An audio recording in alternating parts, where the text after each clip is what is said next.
Hey there, and welcome to our channel. Here we dive into powerful stories of women who rise above betrayal, heartbreak, and life's toughest challenges. Every story will move you, inspire you, and remind you of your own strength. So before we begin, hit that subscribe button, join our growing family, comment below where you watching from, and let's step into today's story together. If I told you the man I married whispered, "I'll break you until you belong" on our wedding night, would you call that love or a warning I refused to hear? Because what he didn't know was this: the same bed he used to conquer me would one day bury his empire. I used to think control was a kind of love, that dominance, when dressed in silk and champagne, could still mean devotion. But the night I became Mrs. Knight, I realized some vows are cages disguised as promises. The ballroom still glowed when he led me upstairs, hand firm around my wrist. Adrian Knight, heir, investor, perfectionist. The man every woman in that room envied, and I pitied without knowing why. Our wedding night wasn't soft. It was precise, measured, like a transaction he'd rehearsed. He didn't kiss me like a husband, he claimed me like a prize. When he whispered against my neck, "I'll break you until you belong," I smiled, pretending not to tremble, because in that moment I understood I hadn't married a man. I'd signed a contract with my own silence. He thought control was love. I let him believe it. The next morning, sunlight spilled across the sheets, the kind of golden light that should have meant peace. Instead, it fell on a stack of paper waiting on the nightstand. A prenup. My name already signed, his initials carved above mine. A silent message: "You're replaceable." I touched the ring on my finger, suddenly heavy. Not gold. Ownership. He entered the room, tie half done, voice calm. "It's just a formality," he said. "It protects us both." I nodded because I didn't understand yet how much of myself I'd already protected from him. That evening, the mansion filled again. Champagne laughter, crystal lights, whispers of admiration. His friends adored him. His investors worshipped him. And I blended into the decor. Elegant, invisible. Vanessa Shaw, one of his ex-lovers turned business partner, raised her glass. To Adrian, a man who always gets what he wants. The room applauded. Adrian smirked. And I smiled, like a woman who hadn't just been turned into an accessory. But when Vanessa leaned close and said, "Some of us never really stop belonging to him," my hand trembled, wine spilling across my silver dress. The laughter returned, louder this time. I joined in softly, because silence, I was learning, was a form of control too. Power doesn't always scream. Sometimes it smiles and refills your glass. Later, when the guests left and the echoes of their laughter faded into marble, I asked him, was that necessary? He looked at me like a misbehaving child. What was necessary? Letting her humiliate me. He poured himself another drink. Humiliation's a perspective, darling. Some women need to learn their place before they ruin their own comfort. That was the first night I realized the man I loved didn't want a partner. He wanted a reflection he could own. In the weeks that followed, I became what he'd trained me to be. Silent at dinners, graceful in photographs, presentable in pain. But silence has a sound, and mine was starting to echo. He mistook my quiet for weakness, but even silence takes notes. It was during one of his parties, another performance of power. Laughter filled the air and Vanessa's perfume lingered too close. I watched him flirt openly, his hand brushing hers, his eyes watching me, testing the limits of my endurance. "Toast," he said, raising his glass, "to being lucky enough to be chosen." I raised mine too, steady, to being strong enough to stay. The guests laughed, unaware of the war behind my smile. Later that night, I confronted him, not with rage, but precision. "Are you sleeping with her?" He smirked. "It's not about her." "Then what is it about?" "About reminding you where you stand." I stared at him, at the man who believed cruelty was correction. "You'll thank me when you stop feeling," he said, walking away. He was wrong. That night I didn't stop feeling. I stopped fearing. He thought pain would tame me. He didn't know it was sharpening me. When the door shut, I turned toward the mirror. The reflection staring back wasn't soft anymore. Her eyes were calm, calculating. There were no tears, just the quiet before our reckoning. The sheets still smelled like him, expensive, cold, staged, but they weren't his anymore. They were mine. I ran my hand across the fabric, whispering, "You taught me the rules, Adrian. Now I'll show you what happens when the student rewrites the game. He thought the bed was his weapon. He never knew it would become my battlefield. The house was quiet the next morning. Too quiet. The kind of silence that comes after something dies. Not a person, a belief. I sat at the edge of the bed, tracing the folds of the same sheets that once felt like surrender. Now, they felt like evidence of what I allowed, of what I was becoming. The air smelled faintly of his cologne, that clean, intoxicating scent that used to calm me.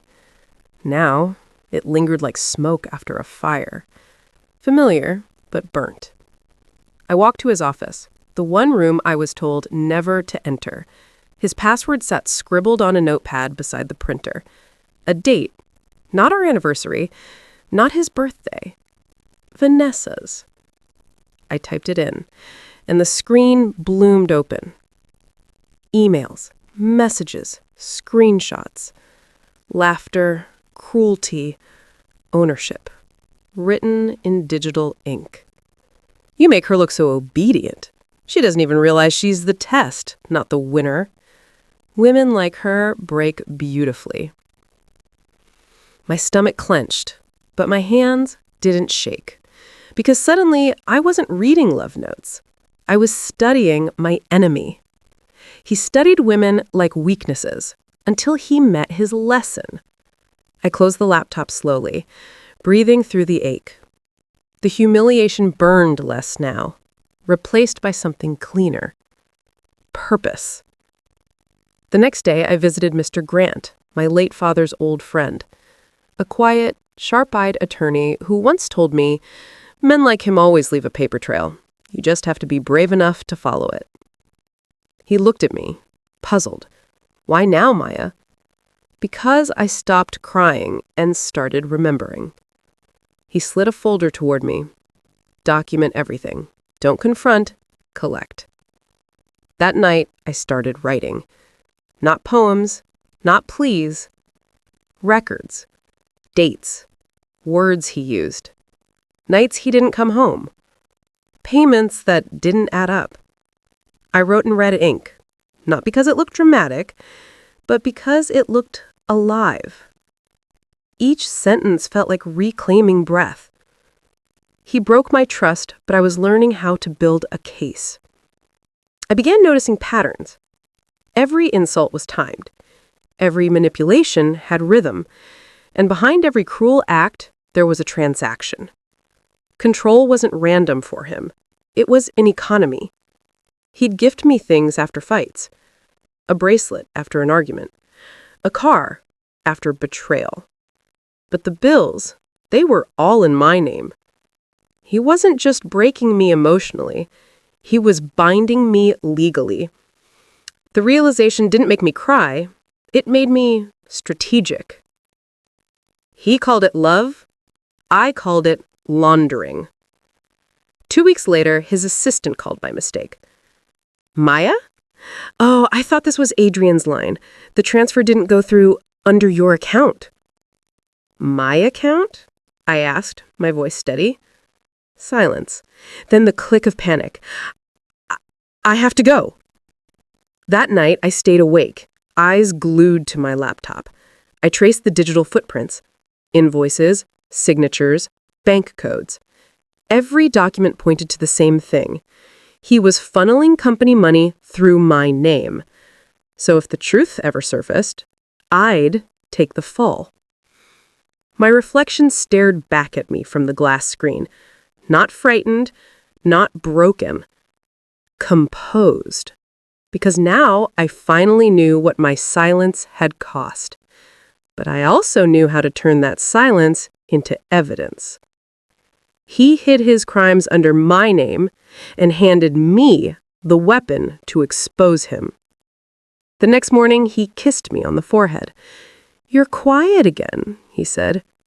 "I'm listening," I replied. He smiled, mistaking my calm for surrender. I smiled too, but mine was sharper. He left for work. I stayed. By noon, I had backed up every message, every receipt, every recorded insult. I created a folder and named it Liberation. Inside it, truth slept, encrypted, waiting. He thought he owned me, but I was already building my exit. That night, I sat by the window, watching the city lights blink like Morse code. The world outside looked free, and for the first time, I didn't envy it.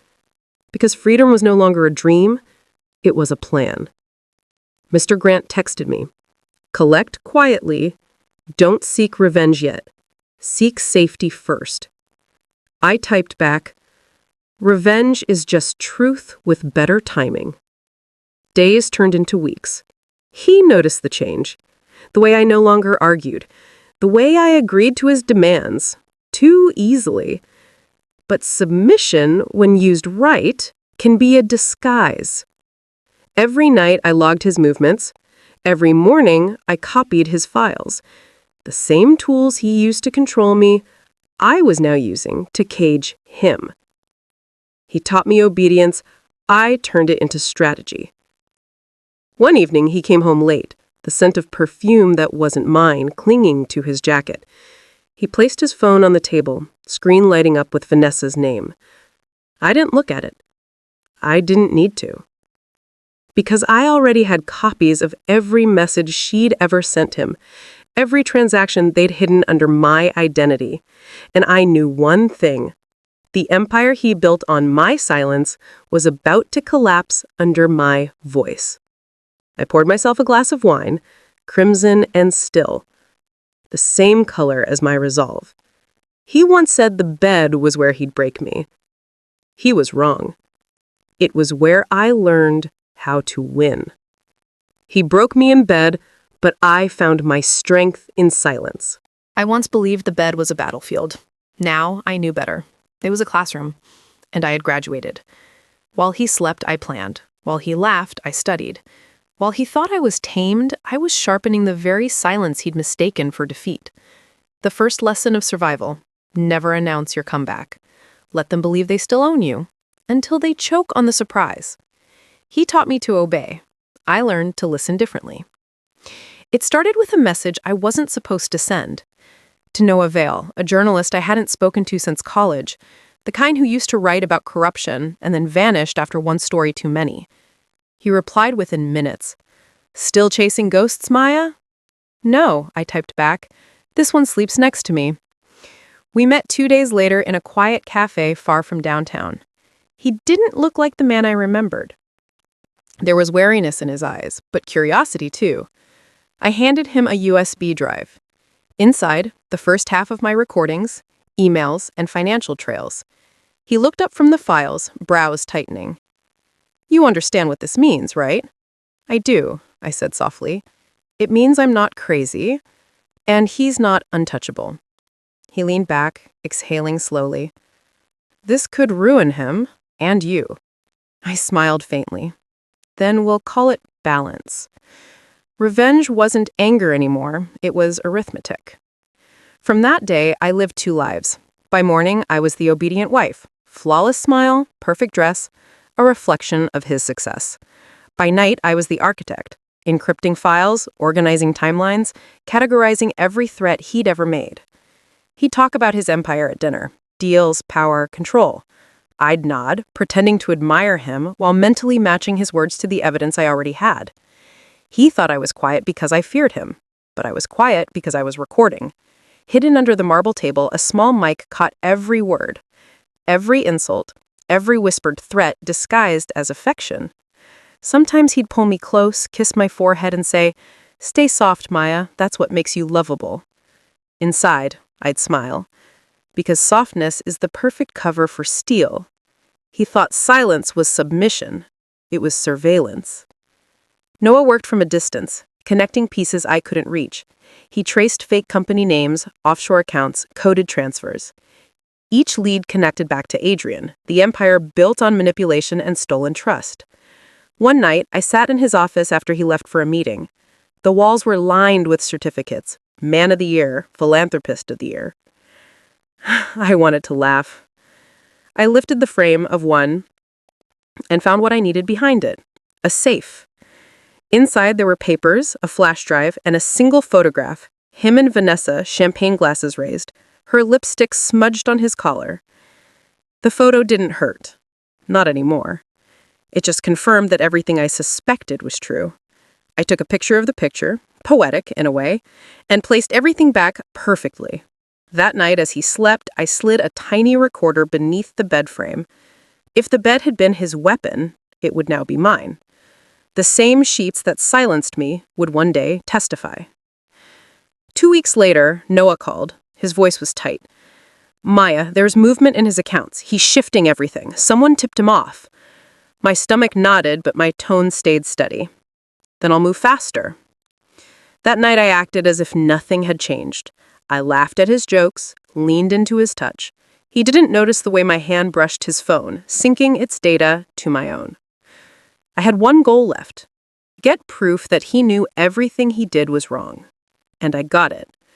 One night, half drunk, half arrogant, he said it. "You'd never survive without me. Even your bank accounts breathe because I let them." I repeated softly, "Even my name?" He smirked. "Especially your name." That was it, the confession I needed, recorded beneath the same bed where he first promised to break me.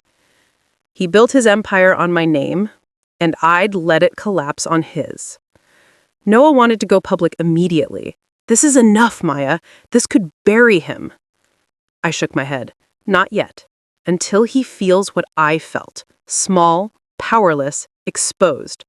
Revenge wasn't just justice. It was education.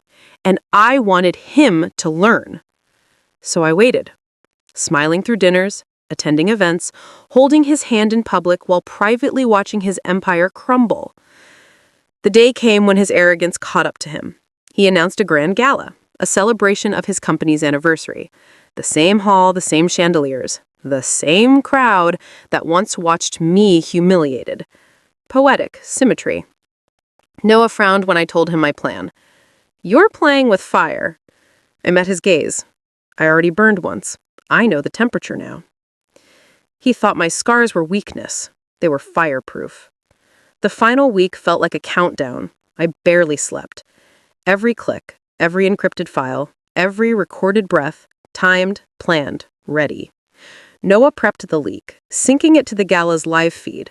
When Adrian would take the stage, the screen behind him would reveal everything. Transactions, voice memos, offshore accounts, and Vanessa's involvement.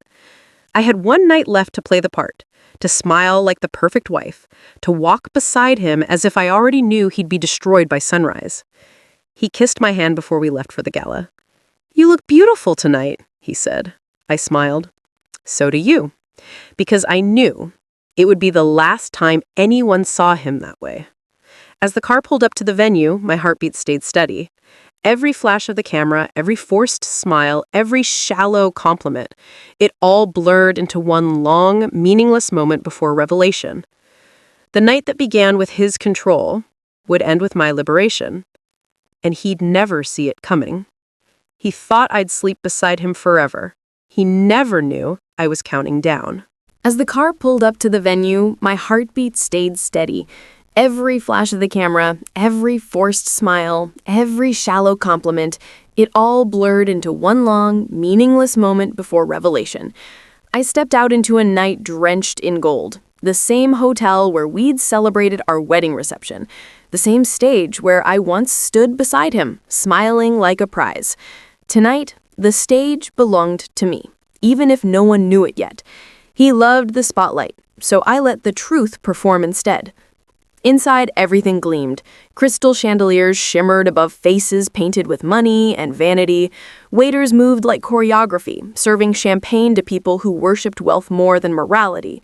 And at the center, Adrian Knight, my husband, the man who built his fortune on manipulation, control, and the illusion of perfection. He looked radiant. Black tuxedo, flawless smile, the kind of presence that made people forget their doubts. They didn't see the cracks. But I did. I'd memorized every one of them. He spotted me across the crowd. For a heartbeat, his expression flickered. Confusion, then curiosity. I smiled gently, raising a glass. He didn't know I was toasting to his end. The announcer's voice echoed, "Ladies and gentlemen, please welcome the visionary himself, Mr. Adrian Knight." Applause thundered. He stepped on stage, the crowd hanging on every word before he even spoke. I slipped into the back of the ballroom, standing in the shadows, my phone warm in my hand. Noah's message blinked across the screen. "Ready?" I replied, "Let the curtain rise." He began, the perfect speech, polished, charming, rehearsed 1,000 times. He spoke about loyalty, about legacy, about the strength of a marriage built on trust. Every sentence he spoke was a lie, and every lie had a timestamp ready to contradict it. Because this time, I didn't come to listen. I came to end the performance. He preached loyalty while his truth loaded quietly behind him. The lights dimmed slightly for the visual presentation behind him, a slideshow he'd planned to show investors, projected images of his company, his achievements, his empire. Except they weren't the slides he uploaded. The screen flickered once, then again, and suddenly the images shifted from his triumphs to his transgressions. Emails, wire transfers, screenshots, recordings of his voice. The crowd gasped. Whispers rippled through the air like electricity. He froze. The microphone trembled slightly in his hand. His voice cracked. "What is this? Some kind of joke?" No one answered, because the truth doesn't speak, it echoes. Behind him, his own words played out loud. "You'd never survive without me.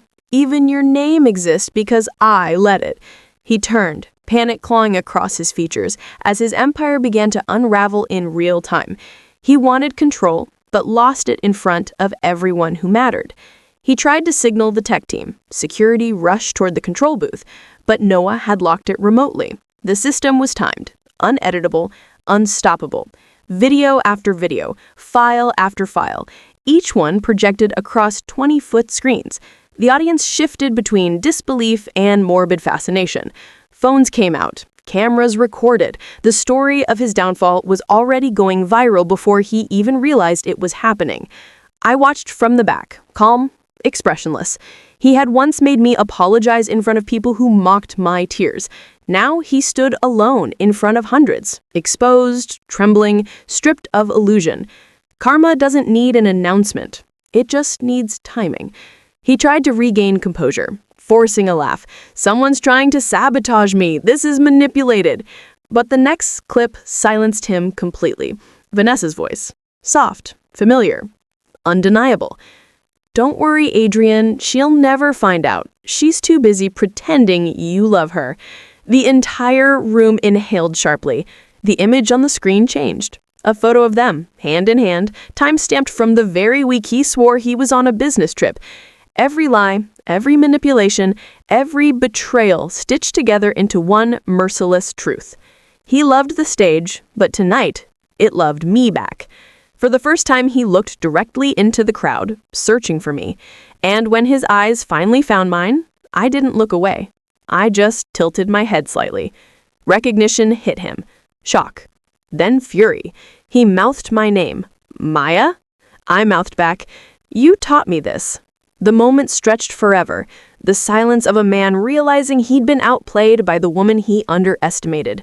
The reporters moved first, then the board members, then the chaos began. Adrian shouted something, but his voice drowned under the sound of flashing cameras and murmured scandal. His empire wasn't falling, it was disintegrating. He tried to bury me in shame. Now the world digs up his truth. I walked toward the stage, slow, measured. Every step echoed against the marble floor, the same floor I'd walked on in humiliation years ago. But this time, the sound wasn't submission, it was liberation. When I reached the front row, I stopped.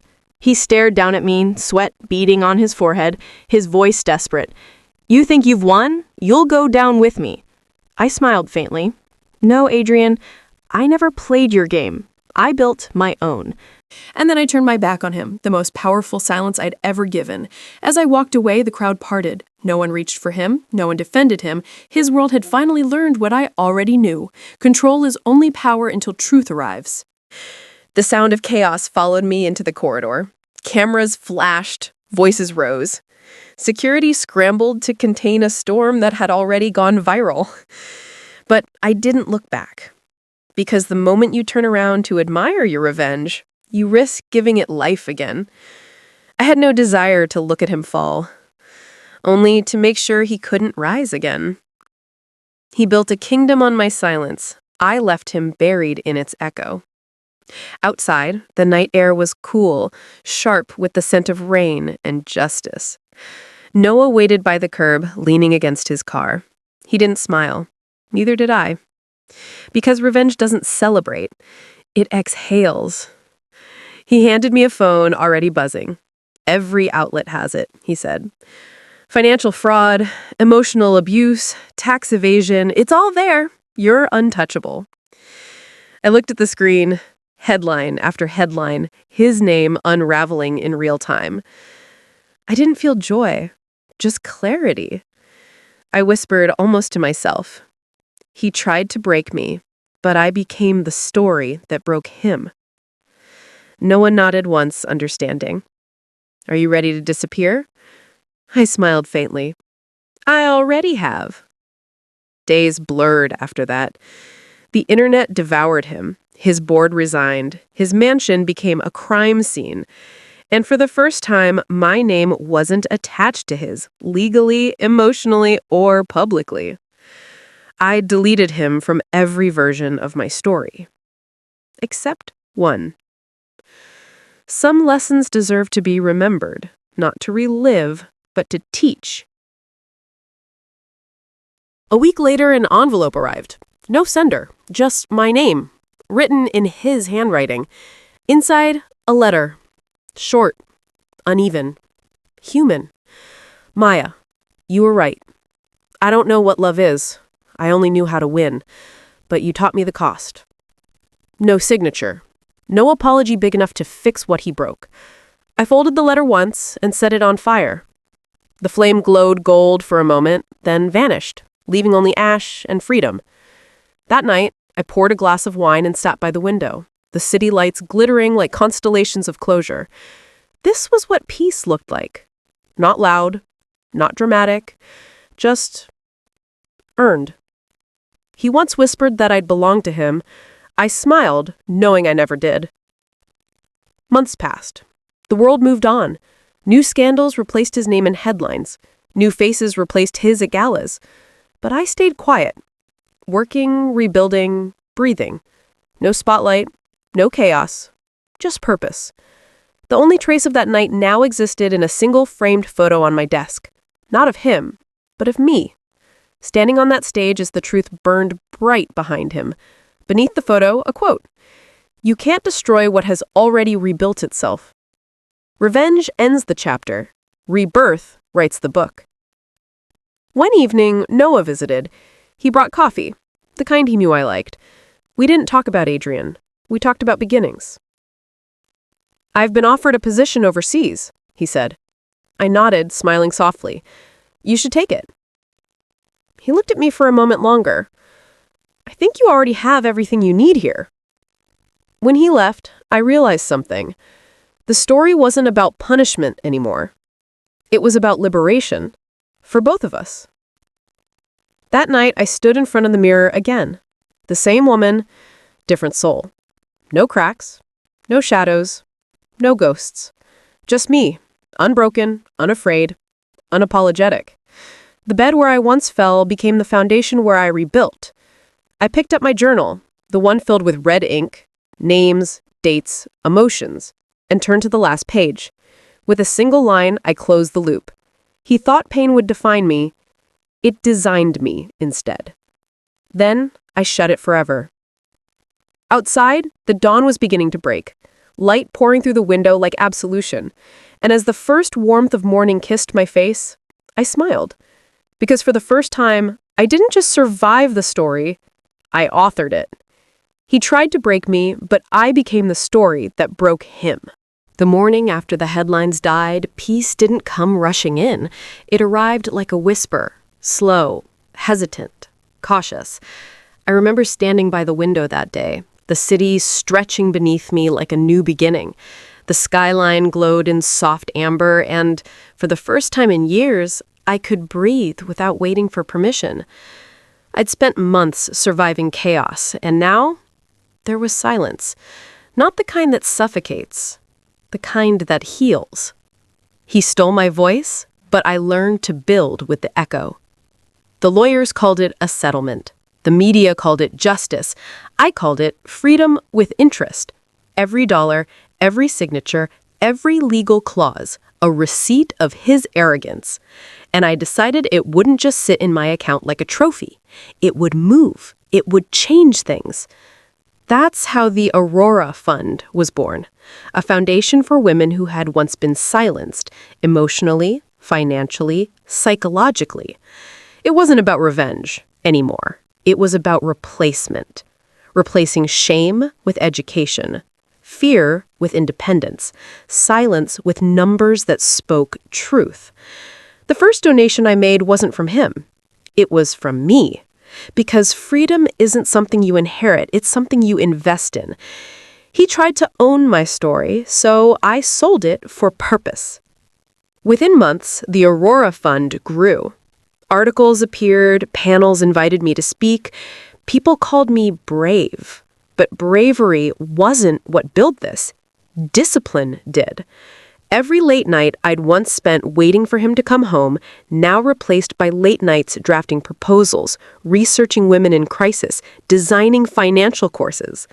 The same woman he mocked for being too emotional had become the strategist of survival for others.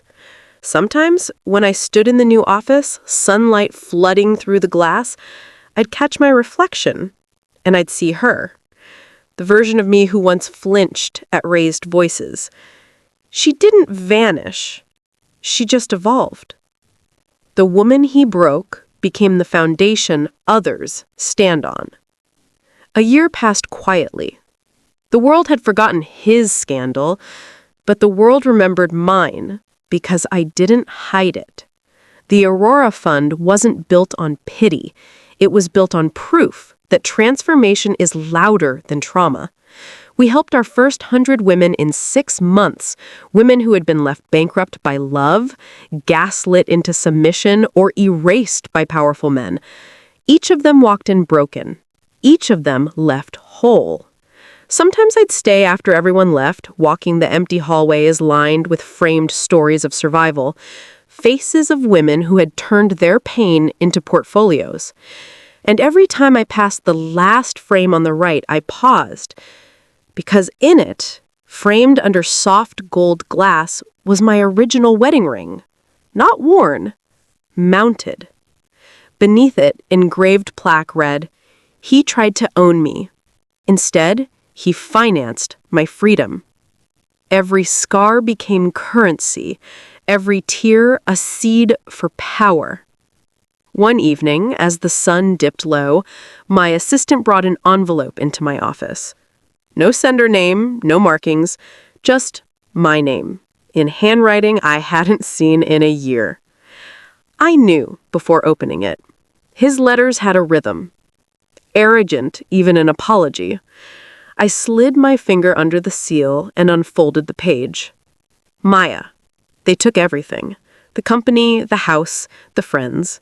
I live quietly now, alone. I wanted to say I'm sorry, I don't expect forgiveness, but I want you to know you were the only truth I ever met. I hope you find peace, because I never will. Adrian. A smaller envelope fell out. Inside, a check. 7 figures. I stared at it for a long time. The same man who once demanded I thank him for saving me was now begging to contribute to my cause. He tried to buy redemption. I built legacy instead. The next morning, I walked to the donation desk at the Aurora Fund headquarters. Without hesitation, I endorsed the check. The teller asked, "Do you want it under your name or anonymous?" I smiled. Anonymous. Let the act, not the author, make the noise. That night, I placed his letter in a small glass box beside the framed ring, not as forgiveness, as evidence that power shifts quietly from those who abuse it to those who rebuild from it. I didn't hate him anymore. Hatred is still attachment. I simply outgrew him. And that's the most exquisite form of freedom there is. He burned bridges. I built empires with the ashes. The foundation expanded internationally. The media began calling me the woman who wrote power. But I didn't crave the spotlight. I craved peace. And peace, finally, wasn't something I begged for. It was something I owned. Still, some nights, I'd wake up to the same silence, the kind that used to scare me. But now it didn't feel empty. It felt earned. I'd pour tea, sit by the window, and let the wind move through the open curtains. Freedom has a sound. It's soft, steady, and impossible to confuse with fear. The same silence he used to punish me became the sound of my peace. The Aurora Fund's first anniversary came on a cold morning painted in gold. The hall filled with the hum of stories, women who had found strength in numbers, laughter in pain, courage in community. I stood at the back, watching quietly as others spoke, not about me, but about themselves, about the lives they had rebuilt from the ruins of control. It wasn't my night, it was theirs. Real victory isn't standing on stage, it's watching others rise to it. After the event, as the hall emptied, I walked to the stage. The same kind of stage where my humiliation once began. Now it held testimonials, not taunts. On the lectern lays a small box, a gift from the board. Inside, a crystal plaque engraved with simple words. To Maya Ellis, who turned pain into power.